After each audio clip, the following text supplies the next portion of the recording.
Welcome to Move Your Mind. My name's Nick Bracks, and this is a podcast where we have real conversations with real people and give real advice. Addiction. It's a word that carries a heavy weight, a shadow that looms over countless lives. It's the relentless pursuit of something that offers temporary solace but exacts an insurmountable toll. It's a dark abyss that can swallow the brightest people, leaving behind a trail of shattered dreams and broken promises. Addiction comes in many forms, from drinking to drugs to sex to social media or even work addiction. It can creep into your life, slowly eroding your spirit, taking you from a life full of hope to becoming a shell of your former self. But what is addiction, really? It's not just a physical dependency. It's a relentless, all-consuming monster that takes root in your mind, your heart, and your soul. It tells you that you need it, that you can't live without it, that it's the only thing that can make the pain go away. And so you give in, time and time again, because the temporary relief it offers is better than facing the demons that haunt you. But here's the cruel irony of addiction. It promises escape, but it only tightens the chains that bind you. It offers comfort, but it leaves you more isolated than ever. It drowns out the world's noise, but it silences your own voice, your own dreams, and your own potential. It's a false friend, a merciless captor, and a relentless tormentor. I also want you to know that addiction doesn't discriminate. It doesn't care about your age, your race, your gender, or your social status.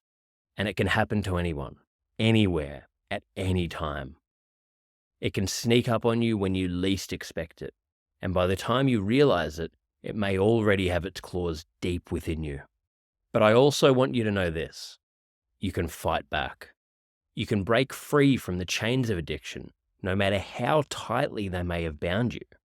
It won't be easy. In fact, it may be the hardest battle you ever face, but it's a battle worth fighting because your life is worth it. Recovery is possible.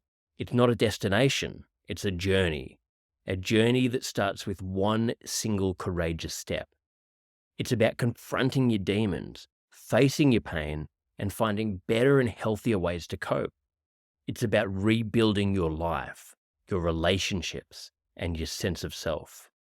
To anyone out there who's grappling with addiction, know this. You're not alone.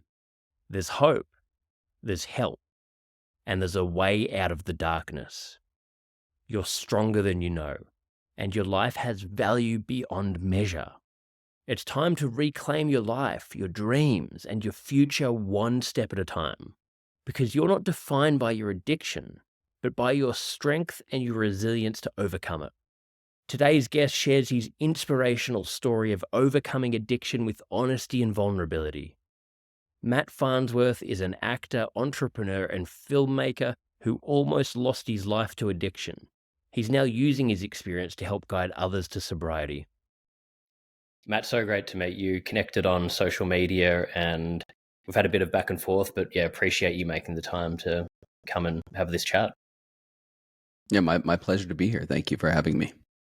Appreciate it, mate. We were just chatting before, and as happens, almost every time with these interviews, you end up having a sort of pre-chat and basically start talking about stuff that would have been, really great on the episode. So I guess straight away, I'm just going to ask, could you give, for our audience, just give a background on yourself, a bit of your story, and essentially how you came to be doing what you're doing today? Yeah. Let's see. Let's jump back 20 years would probably be where we would start in terms of, well, it actually starts before that, when I was a kid. If we're talking mental health here and sobriety and things of that nature, which I think is kind of where we're at on this show, right? Is going for mental that. health, sobriety, exactly. I mean, I've always had a problem with alcohol.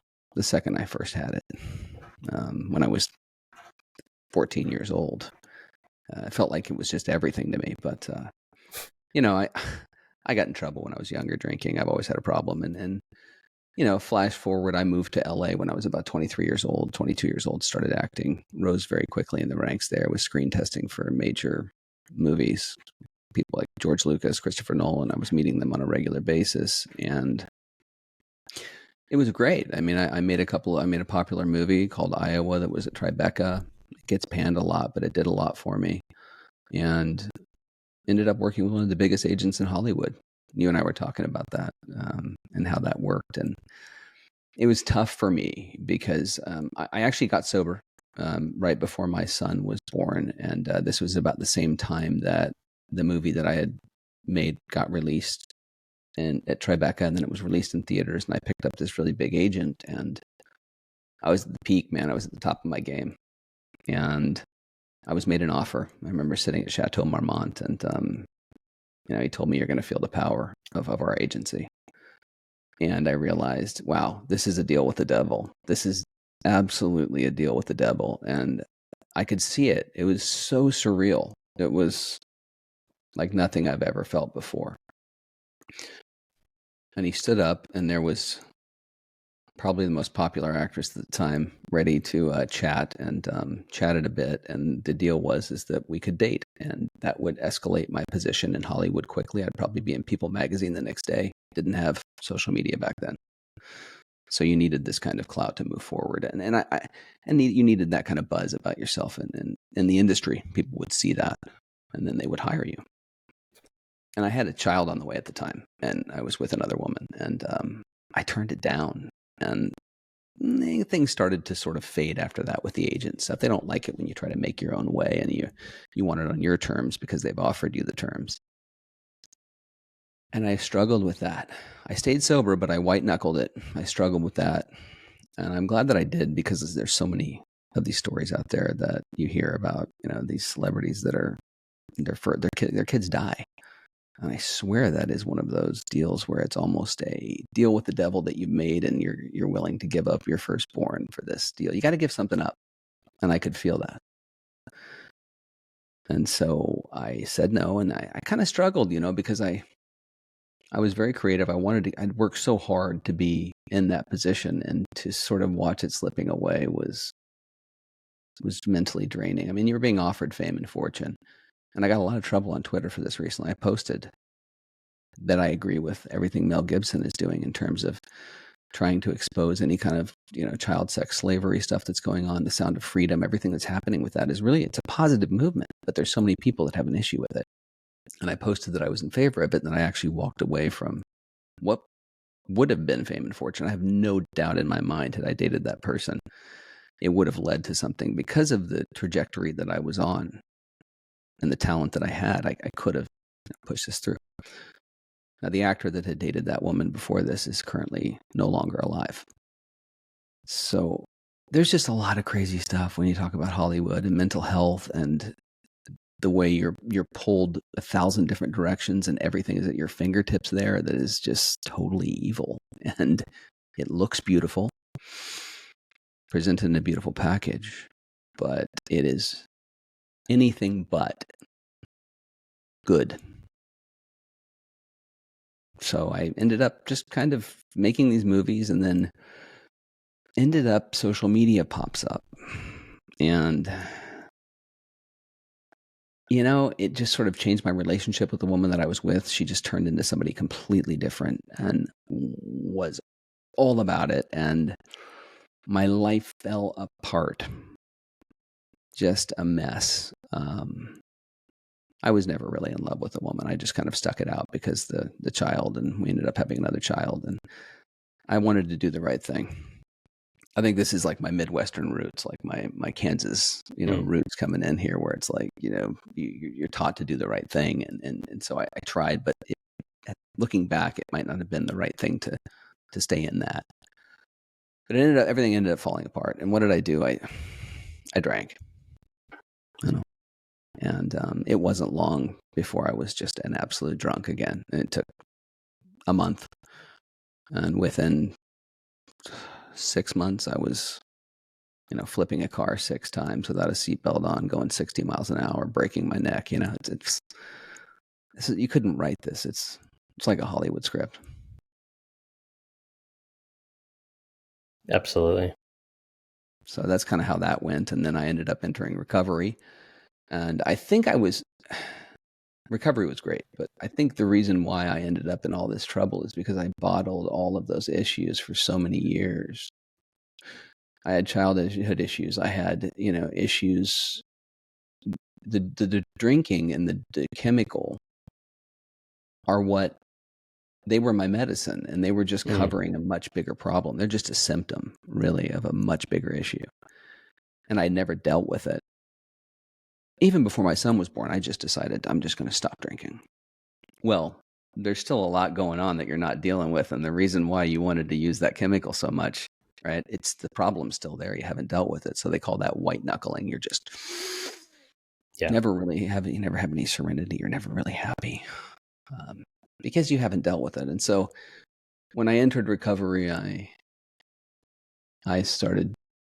was reluctant. I really didn't want to go. Even though I was in huge legal trouble, I was still stubborn. Still fought it. And I got a lawyer at the time. She said, you don't have a choice unless you want to end up in prison. I mean, you've wrecked a car. You skimmed the top of 2 other cars. Nobody was killed. Somebody should have been killed. It was a miracle by the grace of God that nobody was absolutely dead on that scene, including me. Yeah. And I decided to go to recovery, and I fought it. And I did not want to live in a recovery home, and I had never had to do anything like that and humble myself. And the recovery home that was chosen, there wasn't a lot of finances at the time. I mean, I had drained everything due to the divorce and the things that were going on and the separation with my ex. And I entered recovery, and it was painful, and I fought it, and I fought it. And the more I fought it, the more trouble I got in. The more I wouldn't turn my will in life over and say, okay, I give up. I'm done trying to control things. I'm just done. The more trouble I got in, I would get a letter from the court saying your charge has been escalated. Now you're facing 9 years in prison. Wow. And so sit with that for a second and try to control that, And so my mind, when I entered recovery, I had a broken neck. So I had like this big neck brace on. And I had a huge cut on my forehead. I think I still have the scar. I had this massive gash on my forehead, and I just looked like a hot mess. And I just started, I didn't have a car, obviously, totaled, and I would walk to everything. So I just decided at some point during recovery, I'm just going to start doing what they're telling me to do. I'm going to actually start participating. So I didn't have a job. I would wake up in the morning and I would walk 8 or 9 miles to the nearest AA meeting, and I would do an AA meeting. Then I'd walk 8 or 9 miles home, and then I'd walk to the recovery center, and I would do my meetings. And it was crazy. I think I was walking like 25 miles a day and just smoking as I walked, just chain smoking. It's just constant. I could not get out of my head. If it wasn't about the past and what had happened and how I could have fixed it, then it was about the future and what was potentially going to happen to me. Nothing was now. And so I think the walking was a way to sort of get me out of that mode. At least I could movement was the only thing that really kept me sane. But then I started to pay attention and listen in recovery, and things started to change. I'm talking a lot. I was going to let you go ahead. No. Well, I'm loving the story there, but no, thank you for sharing all of that, and so many things in there.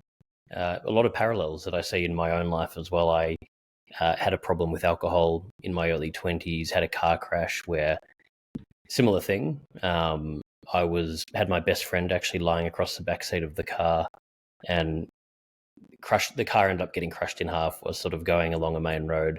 Went to turn it around, hit a traffic island, and it span out of control, and we should have both died. Like the police that saw that said, they'd never seen a crash like that where anyone survived. And anyway, a lot of parallels. And then I've sort of had some time in the entertainment world with the acting. So just interesting hearing your story and how open you are about it. And I think it's so important, the message you're saying there about with any of these sort of addictions, it's not about just stopping it. It's about trying to get to the root of what's going on. Sorry, there's some sort of siren going off in the... Yeah, we want to wait for that to die down. There we go. So anyway, I think it's such an important point that you're making with I think people need to understand when it comes to these addictions, it's not about just stopping, because it will manifest in a million other ways. It's about trying to go to the root of what's actually causing this. How can I sort of find peace with whatever battle I'm fighting? And, that must have been torture for you going through that process, but essential. Hey guys, if you're enjoying this podcast, please click the subscribe button, leave a like or comment, share with your friends, and follow me on Instagram at Nick Bracks. I really appreciate your ongoing support. Yeah, I was a mess. And like I said, look, we all have these issues inside. We all have a monster inside of us, and some bigger than others. And the alcohol just tamed that monster, and it made it calm. But it also made me a monster personally. So it was one of those things where you're damned if you do and you're damned if you don't. There is a thing called emotional sobriety. And emotional sobriety is when you've worked a program, say the 12 steps, and you've had a spiritual awakening where you can say, I turn my will and life over to the care of God, or whatever you feel as you understand him, her, whatever it is you feel it is. But it's a way to let go of control. And in AA, we all know that the saying is, God grant me the serenity to accept the things I cannot change, the courage to change the things I can, and the wisdom to know the difference. And knowing the difference is really a difficult thing to learn, especially if you have no humility. You're an alcoholic. You want to control everything. And the rehab I went to, it taught me humility. And it wasn't the kind of rehab you go to where you do equine therapy and you pet horses and they tell you how to meditate. It was like, look, you're a piece of shit and you hurt people and you have a huge, huge ego and no self-esteem. And that's why you do the things you do. Everything's about you. How do you turn that around, and how do you start to give versus take? And in giving, in recovery, in giving, you start to heal, and also telling your story. So the reason why AA and recovery work really well is because the group therapy and the talking, every time you tell your story, and you probably know this too, it diminishes the pain that you are going through because you're sharing that story with others who understand you. And you're often shocked that the people that are there understand you, because there's people like me. You thought you were all alone in this world and there was no one like that. But you learn that there are people like you. And as you share your story, you start to heal, and you start to learn all of the ways in which the cycles in your life, when you work the program, you start to see these cycles that you go through, and you never break out of them, because the alcohol and the drugs, they keep you in that cycle. Drink in the morning, drink in the afternoon, stop drinking. 12 hours later, you're going to be so filled with anxiety, you're going to want that again. So it enhances anxiety. It enhances depression. And so it was just a terrible cocktail for me when I was going through all of that. It depressed me. It quadrupled my anxiety. And when I was in recovery, I started to learn all these things, and I started to learn about myself, and I started to take an account of all the terrible things I had done and the kind of person that I was. And it really helped. It really helped to change fundamentally who I was, versus just white knuckling it and saying I can just not drink. Yeah, and it takes hitting that rock bottom to go through that process a lot of the time, and totally agree with what you're saying there. Sharing, I mean, that's the biggest thing I've done for the last 15 years, just sharing my story and sharing other people's stories. And it is, I think, the most powerful thing, because we all, sit there behind the scenes thinking, what the fuck's wrong with me? Why do I find everything so difficult? Why am I unique? Why am I different? And then you realize that you're actually not. Everyone's going through something, but most of us just don't talk about it. So and everyone's so relieved to hear it. They're like, oh, thank God. Like, I can, relate. It's like so, cathartic hearing someone else talk about it. And it helps you. It's just, it's a relief to just talk about these things. It's such a powerful thing. Yeah, isn't it? And you start to realize, okay, popularity is not going to make me feel any better. Money's not going to make me feel any better. having another child is not going to make me feel any better. Getting a certain job is not going to make me feel any better. None of the having the perfect vacation is not going to make me feel any better. Those expectations that we set Yeah. drive us crazy. And I used to set expectations on myself that were, well, as you can tell just from my story about Hollywood, really unreasonable for most human beings. Most people are not flying up to screen test for Star Wars and doing these things. It's very, very stressful and I expected to get those things, and so every time I didn't get something, I was pretty let down, and it's very easy to give yourself an excuse to go run to the booze. And I think we do that often. And then that low you're talking about, there's a high bottom and low bottom, right? High bottom is the person like you or I that has to have a huge car accident, and thank God it happened to you young, and you were able to say, I got change. And we have so many people out there that have a low bottom, which means they're able to maintain it for so many years without having a big legal consequence or a marital consequence or something that triggers them to stop. And those are, in my opinion, they're almost more unfortunate than you and I, because Agree. they live so long in their disease and there's so much wreckage. It's like a slow train wreck versus, I stepped out on the tracks at the wrong time and it happened instantly. 100%. And I know a lot of people like that, and I think it can be a real problem if you have those kind of issues and then you find success early while you've got those issues, because if you get comfortable enough, no one around you is going to call it out. And it's like even when you were, had that crossroads where you could have taken that role and had, that career, you probably wouldn't have hit that rock bottom. You would have had enough, yes people around you, enough resource, enough people feeding your ego for you to never really have to question it. And these people often, they don't attract the people that are going to call them out. So it is, I agree that it's a fortunate thing if you can have that happen. You almost need to sort of lose everything and be in that position to be humbled like that. Otherwise, there's always going to be some sort of excuse or reason or justification of why the behavior is okay. Yeah, that's how it was for me. I mean, the person that passed away that I was speaking about had the same complication. Too many yes people. Very easy to continue to use drugs and alcohol when you've got yes people. In fact, I think I would have had more access to drugs and alcohol. I think it would have been a little bit easier for me to get the kind of drugs I would have wanted, which would have been uppers, downers. And I don't know where I would have gone with that, because I was never really big into drugs, but I probably could have figured out a way to mess it up with alcohol. I was pretty crazy. But I do think that I would not have survived had I had the success at that age. I don't see myself. I don't think I would have survived. I think I would have died. I don't think I'd be here today.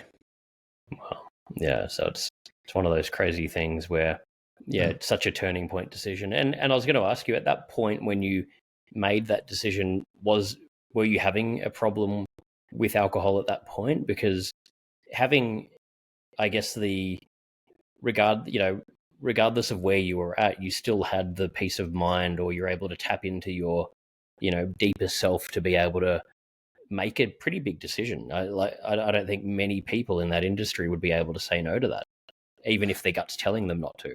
But you were able to, be very true to yourself and, make a decision like that. Yeah, I had gotten sober 6 months before that, and I hadn't been drinking. Maybe even a little bit longer before that event happened. And I go to that event now. I've thought about it lately, and I go to that event because it really was that deal with the devil. And it was, I have to tell you, it's very hard to say no. Walking away from the Chateau Marmont that night and walking up to my car, I knew all those years of work, you're walking away from that. You know that as you step toward that car, I think it was almost slow motion. Yeah. Oh my God, I'm walking away from everything I just worked for. And this is what you finally work for in Hollywood. And this is how it operates. Oh, I see. It's not about I got that role legitimately. Not necessarily. I'm sure for some people that happens, but it's political, and it's who you Mm. know, and it's who you date, and it's a giant high school. And I was walking away, and it was hard. And but I think I always had a fairness about me. Or even though when I was younger, if you were to ask my mother, what is the main characteristic of your son, she would say, he's very fair. Mm. Everything has to be fair. And so I think at the time I just thought, if I do this to my son on the way, like I said, something's going to happen. There's a woman at my house now that is pregnant with my child that I'm dating, and that I'm very, we're probably going to get engaged. I really thought that at the time that was the right thing to do. And so morality, it played a big role. And I think it still does today. I think it's been a saving grace for me. Even though I went through some real bad times, I'm very happy on the other side.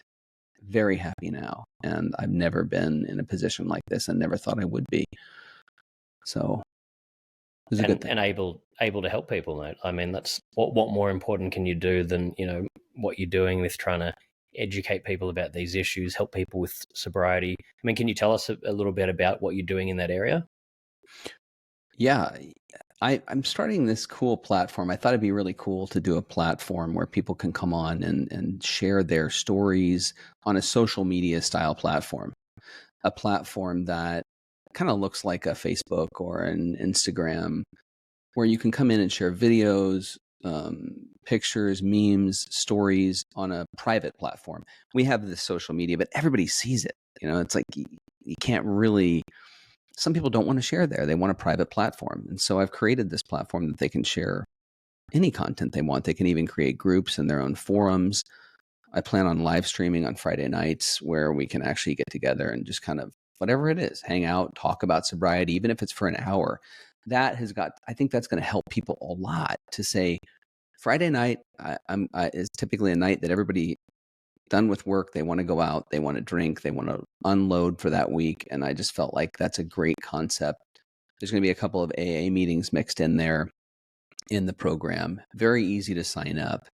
And I'm hoping that people come in and they start sharing and supporting one another on this platform. And that's one thing I'm doing. And then just the sharing on social media in general of my story, and being pretty open about it, and hoping that it helps people. That's the real goal. And because it's helped me, like sobriety, post sobriety, I ended up stepping away from Hollywood. Very, very crazy story post Hollywood, post making movies. And really, to be honest with you, I was out of Hollywood anyway when I had this accident. It was like 3 or 4 years since I'd had an agent. Things were falling apart. And it's just slow train wreck until that accident. And then after recovery, I picked up physical fitness. Love weightlifting. It really saved me. The doctor Mm. said, you'll probably never be able to do squats and weightlift again and do these things. And I hadn't been big into it, but I'm like, screw that. I'm going to go try. And so I started really pushing myself in the gym. And I swear to you, the couple times a day I was working out really were my medicine to keep me sane and sober, and give me that dopamine rush and that endorphin kick, and just everything that I needed to keep myself sane during that really treacherous time period, which is that first year that you're sober. Uh, you go through a period where it's really tough in the beginning, and then there's the potential pink cloud where you feel like everything's just perfect and my life is just fantastic, and then it gets hard again. It gets easy and it gets hard again. You know how it is. It's a roller Yeah, coaster. absolutely. And couldn't agree more. Exercise, I think I mean, we all know how important it is, but I think it's profound how much it's helped me. I think exactly the same thing. It's medicine. It's, exercise every morning. Mm-hmm. Just it clears your head. It centers you. It's something that's available to all of us. So it is such an important thing. Yeah, I mean, you're on a schedule now. You know that if you're off your schedule, there's something wrong. And we Yeah. know that relapse happens long before the relapse actually happens. I mean, for me, I hadn't drank for 13 years. And I'm shooting this movie that I didn't really want to be shooting. And I'm in this bar right next to my house. They're walking by with shots for the crew. And I just grabbed one after 13 years and slammed it. I didn't even think. Wow. So Wow. I can tell people out there that if you are around it, I moved into a house that was off a strip of bars. It just had bars. It was called Second Avenue. It is in Belmont Shore. I don't know if you know Long Beach and Belmont Shore, but it's called Second Avenue, and there's bars everywhere. They line the streets. I think I have somebody mowing the grass out here. Can you hear that? No, not quite. Okay. So it's Second Avenue, and it's covered in bars. Well, I would wake up and I would walk in the morning to get my coffee and whatnot, and I would smell the stale beer. At night when I would go out, I was one block off this huge strip of, 10 bars. And it was like a stimulant. I mean, I would look at it and I would watch the people getting sauced. And I didn't realize this is people, places, and things. This is places. This is people. You're in it. You're putting yourself in danger. And it sure didn't take long. Within a year of living there, I was drinking. And so, to go back, I think we were talking about the fitness thing. And so I started training after recovery, and it really saved my butt. And I even became certified, started training people. I have an app that I think I created like 2,000 workouts, exercises and routines. And I have a fitness app that I sometimes play. I mean, it's a really cool app. I don't have to create any more content for it, but people love using the app. And I actually ended up training a woman who ended up becoming my wife. Oh, wow. And so I said I was never going to get remarried. I was never going to date again. I was done. And the second I just said I'm done, dating and stuff, of course, this happens. And everything changed. I've never had a relationship like that where I was sober, emotionally sober, able to express myself, connect with somebody on a totally different level. And I think from the time we went on our first date the next day, it was 5 years ago. I don't think we've had a day apart since.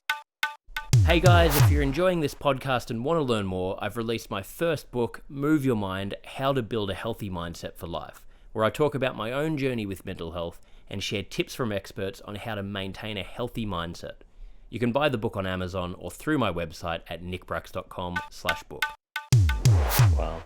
And yeah. I think, we sort of, you wouldn't have had the capacity to have that kind of relationship until you did that work on yourself. And then it often is when you're not looking for it, when you are in that place when it happens and when you're actually able to have that. And a lot of the time we're just rushing into things using relationships as another drug to distract us from what's actually going on underneath and all that sort of thing. So yeah, I appreciate you sharing that. When you relapsed, how difficult was that to get sober again from that point? Well, I wasn't going to get sober. I mean, I had no intention of it until the accident. No intention. Right. So I was living in this world of pain from the relationship that had fallen apart, and this woman that was,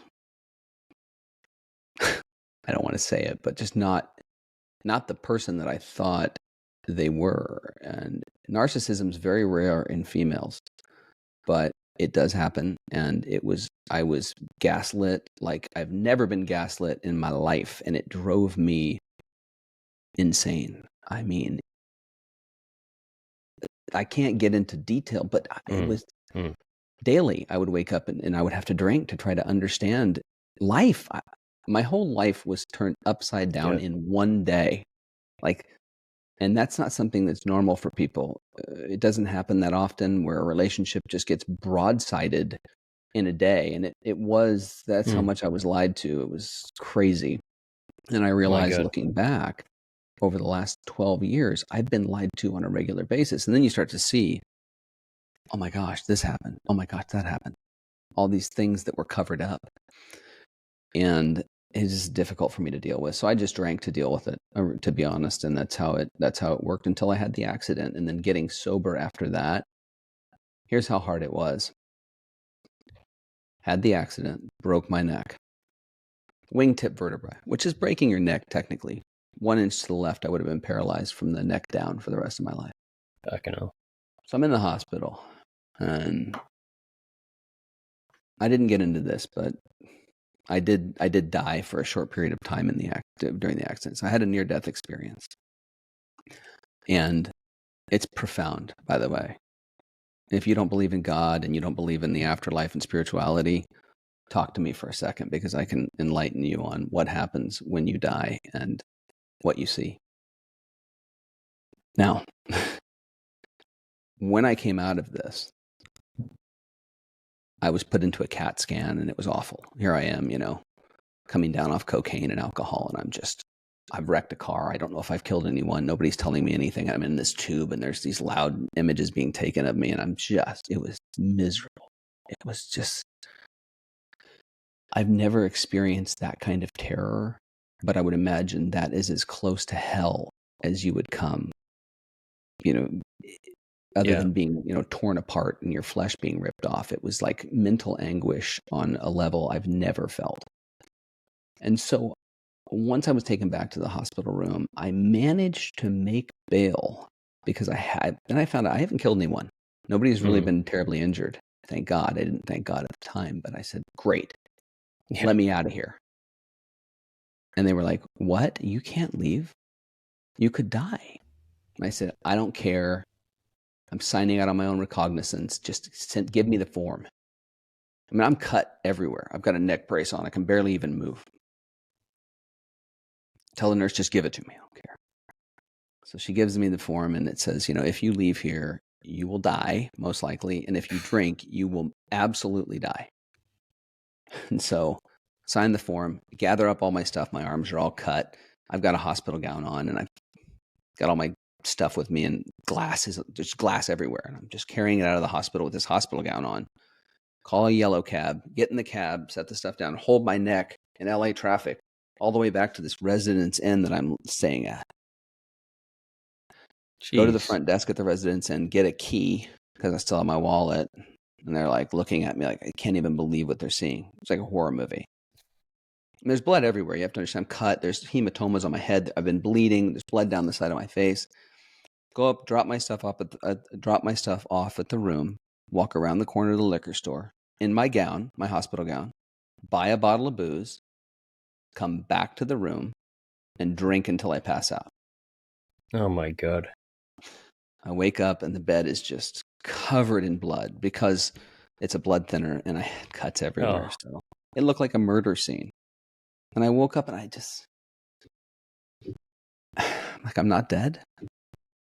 Like this is going to happen, is I'm going to have to deal with this. And I would have to like slide myself off to the side of the bed and then roll off the bed onto my knees and like hold my head to go to the bathroom. It was quite a sight, my friend. And so if you ask about the power of alcohol and the pain and the mental anguish and the emotional issues that happen, I was, I believe, potentially trying to kill myself. I was in so much pain. I just is that what you were hoping at that point? I guess you couldn't handle it. I couldn't say what my brain was actually thinking. I don't know that I was. I just wanted out of this pain, whatever it was. And it had become so acute at this point that you can imagine. I mean, now I've got this. I know I'm in trouble. I mean, I know what this means. It's been 20 years since I've been in trouble, and here I am, back where I was when I was a kid. I'm in trouble, and I'm 37, 38 years old. Come on, man. Like, that's terrible. Just, I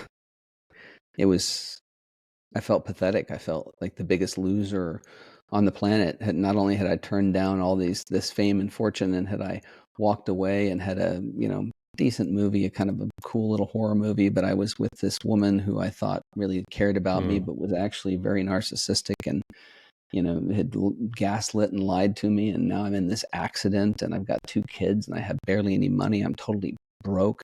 And now I've got a huge felony DUI with a broken neck. And it was one of the worst positions you can be in. Other than prison. Yeah. That would have been, thank God that didn't happen. I was spared, but again, during the near-death experience, I was given an option and stay here or go. And I don't think the go was to hell. I don't know why I would have been able to be allowed to go to heaven at that stage of my life. I don't know why. But I decided to stay mainly because of the kids. I have children. Even though I was a terrible role model at the time, just awful role model, I decided to stay. And I'm thankful for a lot of that because, like, I think a day later at the hotel, my ex brought me the kids and said, "Take the kids." And I Oh, could shit. hardly even move. These are little kids at the time. They were like 7 and 10, or 7 and 9. And Yeah. I couldn't believe it. But that's what we were dealing with at the time. And it was just terrible, man. It was just a terrible time. But they saw this, and my kids have been, because they saw this, knock on wood, they've been great kids. So the gifts of recovery are endless. And because I went to recovery, I actually ended up with custody of both of my kids, and I ended up moving out of California to Tennessee, and both the kids live with me. And probably the best thing that could have happened. Oh, they're very happy. They're Yeah. very well rounded. My son Yeah. is in college. My daughter is going to be a senior, and neither one of them have ever had a stitch of alcohol. They don't desire it. They've seen the Mm. consequences, and they understand what happens with the predisposition our family has, both on my side and their mother's side, to alcoholism and drug abuse. Amazing, mate. Well, I mean, what a story. It should be. I mean, this is a movie, your story. It's just like It's hard to crazy. script this kind of stuff. Mm-hmm. Can you just quickly tell us about, you were saying with the near death experience, or when you died for that tiny period of time? What was that experience that you had? Are you able to quickly share that? Yeah, I mean, you learn about grace. You learn about you learn that there's something so much bigger than you. It's entering the spiritual realm. You're taken out of your body into like a womb. I can only liken it to a womb filled with a yellow kind of white light, and nothing of this world exists. Mm. Whatever pain you feel, whatever anxiety you feel, whatever depression you feel, whatever relationships you have, you feel none of it. Like you don't feel the anxiety anymore. All of the pain and everything you've ever felt in your life is taken away. You're just, it's actually the biggest high you could have, and that's a terrible way to describe it, but it's a level that I've never of serenity that I've never felt. And when you're being spoken to, you're not spoken to in a voice that is totally audible. It's almost like a booming, thunderous vibration that you feel, and you understand what is being what's coming, what's being told to you. You understand it because it's like almost like a telepathy. Mm. And then you make a choice. So I was given in that situation a choice of, do I go with this and leave, or do I stay? And the second that I imagined for a second my children, or that I should stay, I was taken out of that womb above my body, and I was sucked back down, almost like a movie where you see the streaks of light and you hear that whoosh sound. Mm. And I was instantly thrust into just a chaotic scene where they're working on my head, they're cutting off my clothes, and I'm like, oh man, did I do the right thing here? That was so nice. I just want to, can I go back to that for a second? It sucked. Like, going back into my body sucked. I was like, oh, this is terrible. And I knew I was in big trouble. But I went back, and I believe that I was coming back for the kids to try to help them. And I think they would be in big trouble if I hadn't. And so I'm really grateful to God and my higher power that I was able to do this and come back, and that I was spared. And I believe it's it's my duty to help share this with people, especially people who are suffering in recovery, and or need recovery and are suffering with drugs and alcohol and even mental health issues, to let them know that there is a 100%. light at the end of the tunnel, no matter how dark it is. And it was dark for me. It was grim for me, Yeah, that there is a light, even if you don't see it. And if you it can just add up always is. Mhm. Yeah, small yeah, victories every single day, lead up to that. But the near-death experience was something that you would have thought changed me immediately coming out of it, but it didn't. I left the hospital and tried to drink again. yeah. Because you need time to process it, and it's.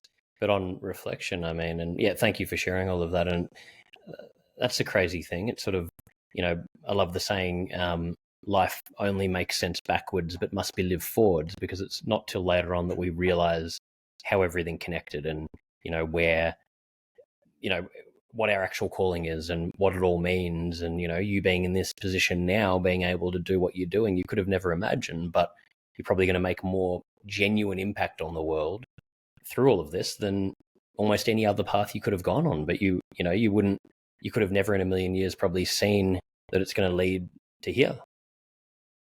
No, if you could have told me 20 years ago when I entered Hollywood, I'd be living in Tennessee with a Christian woman that adored me, that had 2 kids, and that I would have 2 kids from a previous marriage, and I would be working as a high-level corporate executive who owned another company and was working on sobriety and helping people, I'd laugh you out of the room.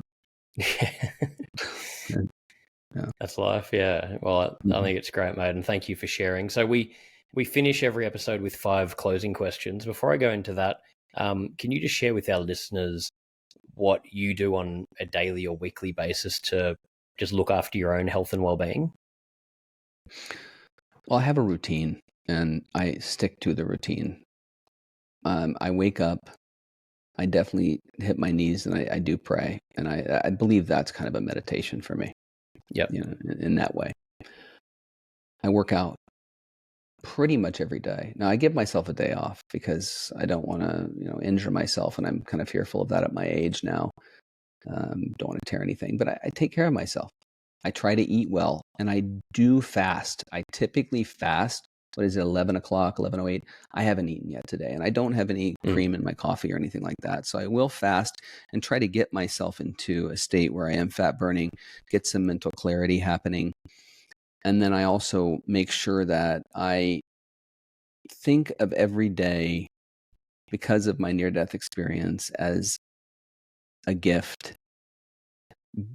And I try to treat the ones around me that I love as if it is my last day, because it could be so quickly. And so that's something I do. And I also try to attend a meeting occasionally, and I still do AA.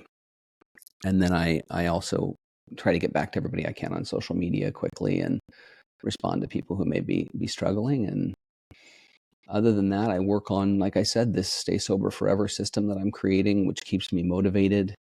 And other than that, I get to bed early. I don't stay up real late. I make sure that I sleep well. I think sleep is really, really important if you want to have a healthy life. I do believe that there's a sleep pattern that is good for you.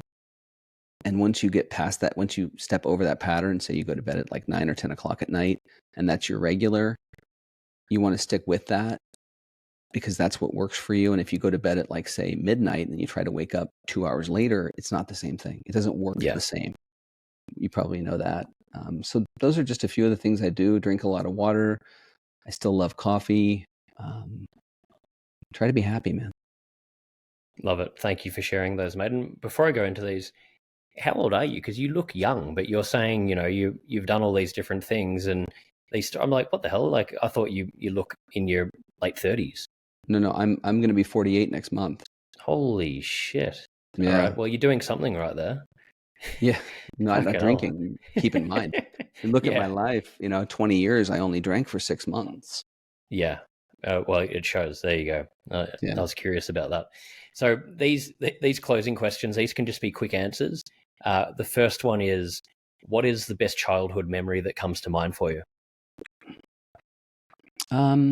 Best childhood memory that comes to mind, probably playing baseball. I loved sports and baseball.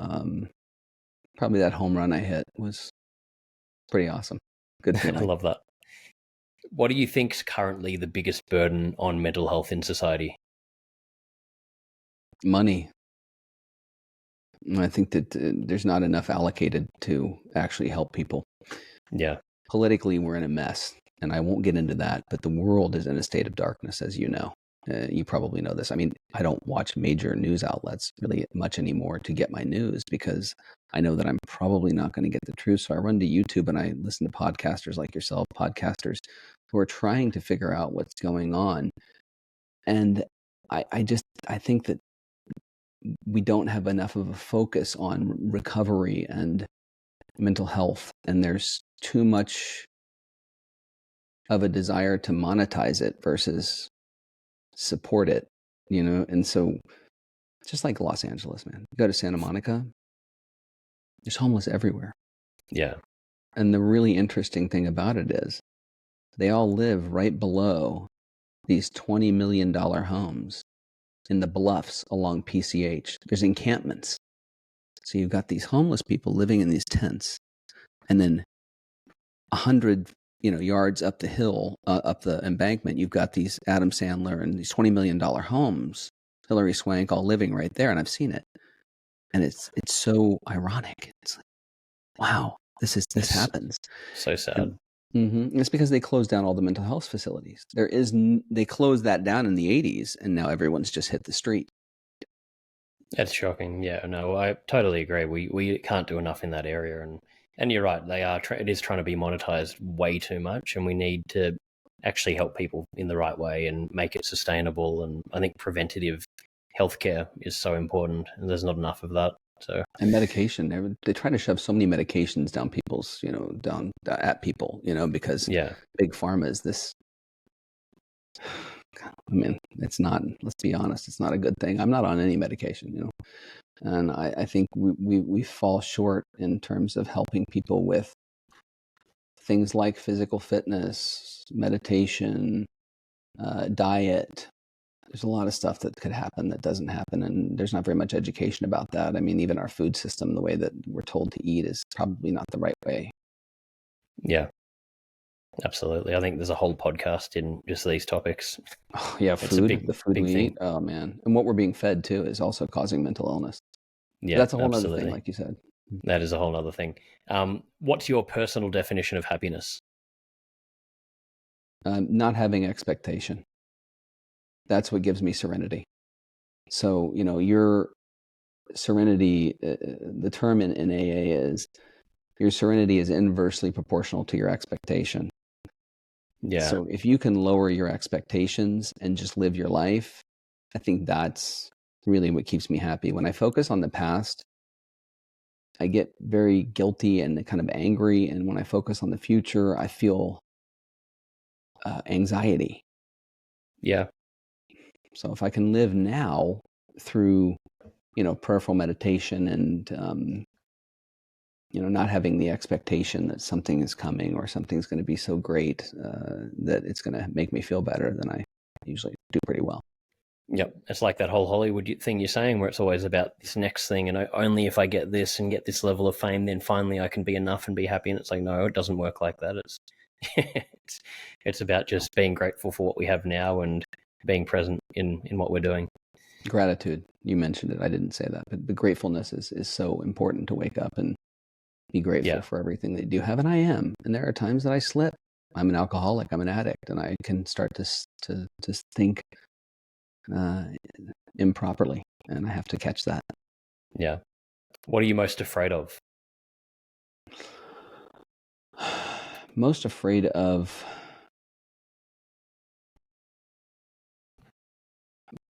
failure to be a leader for my family.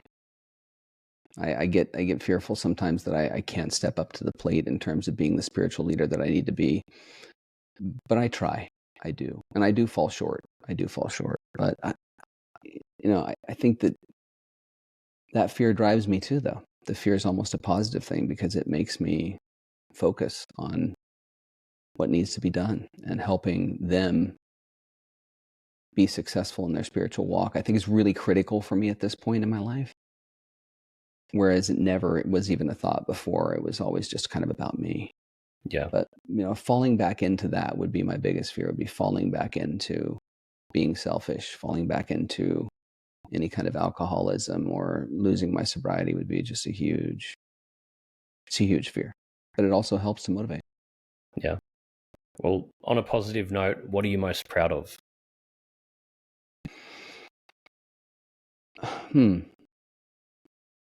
I think I'm most proud of